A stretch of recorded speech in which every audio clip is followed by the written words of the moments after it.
ವಾಣಿಜ್ಯ ನಗರಿ ಹುಬ್ಬಳ್ಳಿ. ಇದಕ್ಕೆ ಮತ್ತೊಂದು ಪರ್ಯಾಯ ಹೆಸರೇ ಛೋಟಾ ಮುಂಬೈ. ಈ ಛೋಟಾ ಮುಂಬೈ ಯಾಕಪ್ಪ ಅಂದರೆ ಇಲ್ಲಿ ಕಾನೂನು ಬಾಹಿರ ಚಟುವಟಿಕೆಗಳು ಹಾಗೂ ಕಾನೂನಿಗೆ ಕವಡೆ ಕಾಸಿನ ಕಿಮ್ಮತ್ತು ಕೊಡದೇ ಇರುವುದು ಅನ್ನುವ ಹಾಗೇ ಆಗಿದೆ. ಕೆಲ ಇಲಾಖೆಯವರೇ ಸಾಥ್ ಕೊಡುವುದರಿಂದ ಇವರಿಗೆ ಕಾನೂನಿನ ಬೆಲೆ ಏನು ಅನ್ನುವುದೇ ಗೊತ್ತಿಲ್ಲ. ಕಾನೂನಿಗೆ ಏಕೆ ಬೆಲೆ ಕೊಡಬೇಕು, ನಿಯಮಾವಳಿಗಳನ್ನು ಏಕೆ ಪಾಲಿಸಬೇಕು ಹಾಗೂ ನಮ್ಮ ತಂಟೆಗೆ ಬರುವವರು ಯಾರು ಅನ್ನುವ ರುಬಾಬನಲ್ಲಿ ಇರುತ್ತಾರೆ. ಇದರ ಸಾಲಿಗೆ ನಾವಿಲ್ಲಿ ತೋರಿಸುತ್ತಿರುವ ಆನಂದ ನಗರದಲ್ಲಿರುವ ಕೋಡಿಸ್ ಬಾರ್ ಅಂಡ್ ರೆಸ್ಟೋರೆಂಟ್. ಈ ಕೋಡಿಸ್ ಬಾರ್ ಅಂಡ್ ರೆಸ್ಟೋರೆಂಟ್ ವಿರುದ್ಧ ನಿರಂತರ ಕಾನೂನು ಹೋರಾಟ ಮಾಡುತ್ತಿರುವ ಉತ್ತರ ಕರ್ನಾಟಕ BR ಅಂಬೇಡ್ಕರ್ ಆಟೋ ಚಾಲಕರ ಅಧ್ಯಕ್ಷರಾದಂತಹ ವಿಶ್ವನಾಥ್ ಬುದೂರ್ ಅವರು ನಮ್ಮ ಕರಾಳ ಸತ್ಯ ತಂಡದ ಜೊತೆ ಈ ವಿಷಯದ ಬಗ್ಗೆ ಮಾತನಾಡಿದರು. ಬಸವರಾಜ್ ತೋಟಗೀರ್, ಕರಾಳ ಸತ್ಯ ನ್ಯೂಸ್, ಹುಬ್ಬಳ್ಳಿ. ವಿಶ್ವನಾಥ್ ಅವರಿದ್ದಾರೆ. ಅವರು ಏನು ಹೇಳ್ತಾರೆ ಈ ವಿಷಯ ಅಂಗವಾಗಿ, ಏನು ಹೋರಾಟ ನಡೆಸ್ತಾ ಇದ್ದಾರೆ, ಅವ್ರಿಗೆ ಏನು ಪ್ರತಿಫಲ ಸಿಕ್ಕಿದೆ, ಏನಿಲ್ಲ ಅನ್ನೋದನ್ನು ಅವ್ರ ಮಾತು ಕೇಳೋಣ.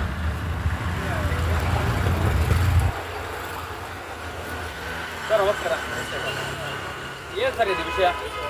ಏನಂದ್ರೆ ಸರ್, ಇಲ್ಲಿ ನನ್ನಾಗ ಏನು ಐತಲ್ಲ, ಇದೆಲ್ಲ ಸುಮಾರು 90% ಭಾಗ ಎಲ್ಲ ದಲಿತ ಕೆರೆ ಅಂತ ಹೇಳ್ತಾ ಇದ್ದಾರೆ ಅಂತ ಆಡಿದಂಥ ಏರಿಯಾ ಇದೆ.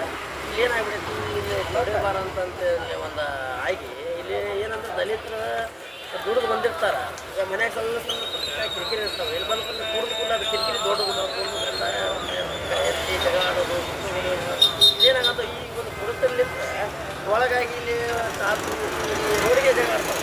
ರೋಡಿಗೆ ಎಷ್ಟೊಂದು ಜಗಳ ಆಗ್ಯಾವು. ಒಂದೊಂದು ಪೊಲೀಸರು ಬಂದಾರ, ಮತ್ತು ಇಂಡಿ ಪಂಪ್ ಸಾಹೇಬ್ರಿಗೂ ಬೇಸರ ಬಿಟ್ಟರೆ. ಯಾಕಂದರೆ ಇಲ್ಲಿ ಇದನ್ನು ಸ್ಥಳಾಂತರ ಮಾಡ್ಬೇಕಂತೇಳಿ ನಾವು ವರ್ಷ ಹೋರಾಟ ಮಾಡ್ಕೊಂಡು ಅಬಕಾರಿಗೆಲ್ಲ ಎಲ್ಲ ಮನವಿ ಕೊಟ್ಟಿದ್ದೀರಾ ಇದು ಸ್ಥಳಾಂತರ ಆಗ್ಬೇಕಂತ ಕೊಟ್ಟೆ ಸರ್. ಒಂದು 3 ಟೈಮ್ ಕೊಟ್ಟೇವಿ. ಲಾಸ್ಟ್ ಅವರು ಲೋಕಲ್ ಪೊಲೀಸ್ ಇದು ಬೇಕಂತಂದ್ರೆ ಏನಂದ್ರು, ಅಲ್ಲಿ ಲಾಂಡ್ ಆರ್ಡರ್ ಕ್ಲಿಯರ್ ಆಗೋದು ಅಂತ ಐತೆ ಅಂತಂದ್ರೆ ಏನಿದೆ ಅಲ್ಲಿ ಲೋಕಲ್ ಪೊಲೀಸ್ ಕೊಟ್ಟಂದ್ರೆ ಇಮಿಡಿಯೇಟ್ಲಿ ನಾವು ಸ್ಥಳಾಂತರ ಮಾಡ್ತೀವಿ ಅನ್ನುವಂಥ ವಿಷಯ ಹೇಳಿದ್ರು. ಸೊ ಲೋಕಲ್ ಪೊಲೀಸ್ ಸ್ಟೇಷನ್ ಅವ್ರು ಲೆಟರ್ ಸ್ಥಳಾಂತರ ಮಾಡಿ ಅಂತ ಕೊಟ್ಟರು ಸರ್. ಆದರೂ ಕೂಡ ಇನ್ನೂವರೆಗೆ ಆಗಿಲ್ಲ.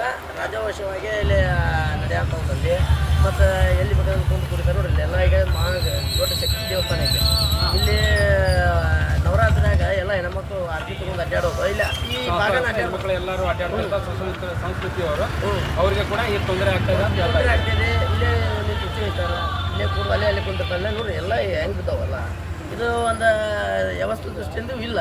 ಮತ್ತು ಇಲ್ಲಿ ಕಾನೂನು ಬಾಹಿರವಾಗಿ ಜೋರು ನಡೆಯಂತೈತಿ. ಹಾಗಾಗಿ ಇದು ಸ್ಥಳಾಂತರ ಮಾಡಿದ್ರೆ ಭಾಳ ಚಲೋ ಅಂತೇಳಿ ಹೋರಾಟ ನಡೀತಾ ಇದ್ದಾರೆ. ತುಂಬ ಧನ್ಯವಾದಗಳು.